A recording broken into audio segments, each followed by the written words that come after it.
Okay. My next guest. You're going to enjoy this gentleman. He's a very talented young comedian, and he will be appearing at Cobb's Pub in San Francisco, May 29th to the 1st of June, and at the San Diego Improvisation, June 4th through the 9th. Would you welcome A. Whitney Brown?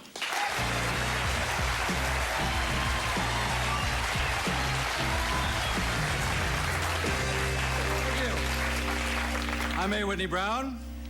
And as you might have guessed, I've been thinking a lot about human existence lately.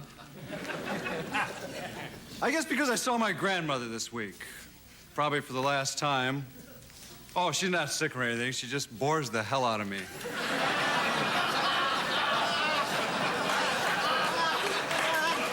Well, that's why I'd like to talk this evening about that bane of human existence, fate.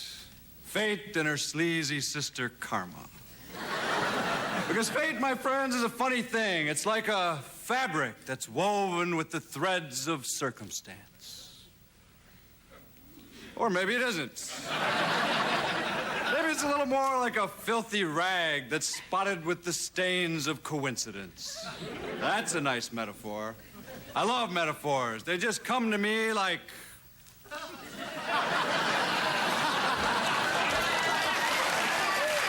something comes to something or other. But back to fate. Because fate has been hounding me like a Mormon missionary with an Amway franchise.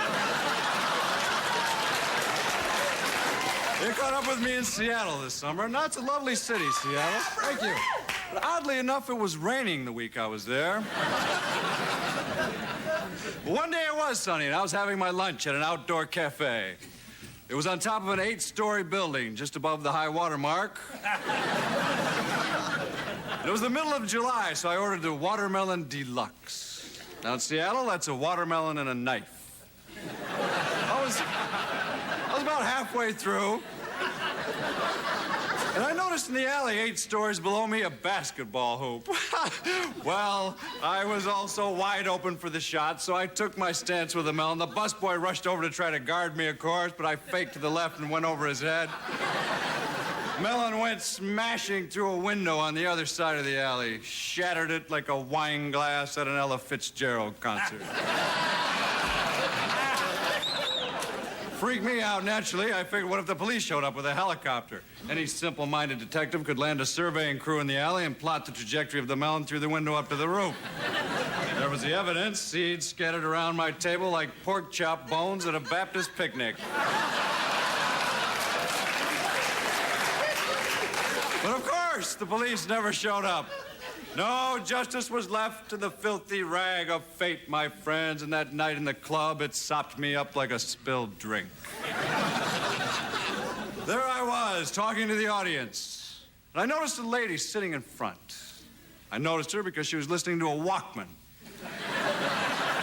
Now, normally that doesn't bother me, but she started singing along.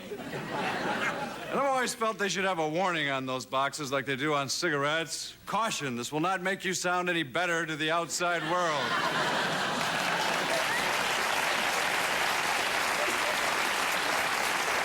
And then she got up and started dancing to a tune only she could hear, and that's when someone in the crowd thought she was having a seizure, apparently, and jumped up to stick a bar rag between her teeth. Well, for some reason, she caused a scene, and so naturally, the bouncer beat the dickens out of her and threw her out. But watching the whole thing, I felt kind of bad, almost, in a way, sort of. Because I think people should have a good time when they come to a comedy show and not get bar rags stuffed in their mouth. Maybe it's a little out of line, but that's how I feel. Anyway, I went outside afterwards to see if she was still there. I figured maybe I could tell her a few jokes, because she had missed part of the show. Well, as fate, that filthy rag would have it, she was there. She was lying in a doorway down the street while she was trying to recover some kids had found her. You know how the kids are these days. They'd tied her shoelaces together. Then they'd taped a kick me sign on her back and shaved her head. She was lying in a pool of transmission fluid, in amongst some old fish heads and mouse droppings. Bald with her shoelaces tied together. People kicking her as they walk by.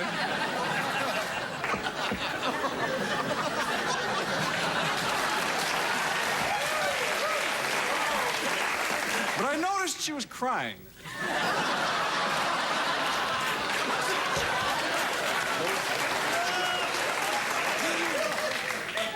So I went over to her and I said, what's the matter?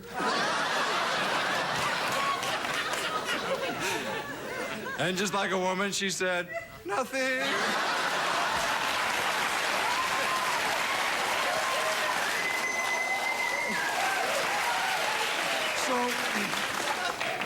So I said to her, then why don't you cheer up, my dear? Look at the bright side of things. There's a lot of bald people in the world. You don't see them lying in piles of fish heads and mouse droppings, people kicking them. She said, oh, it's not that. I said, well, what is it then? And she said, well, my little Pekingese dog died today. And here, unfortunately, the story turns a little sad. I wish I could share with you some of the grief I felt at the very thought of one less Pekingese dog in the world.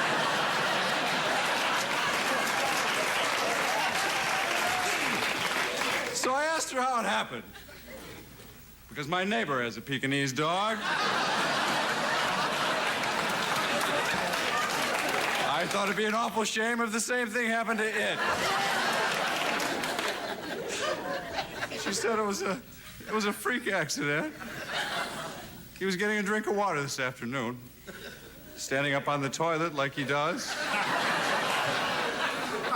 And all of a sudden, from out of nowhere, a watermelon came flying through my...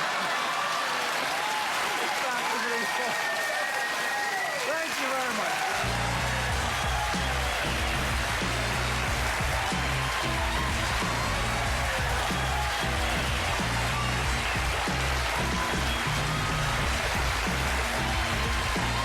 We'll be right back. Stay where you are.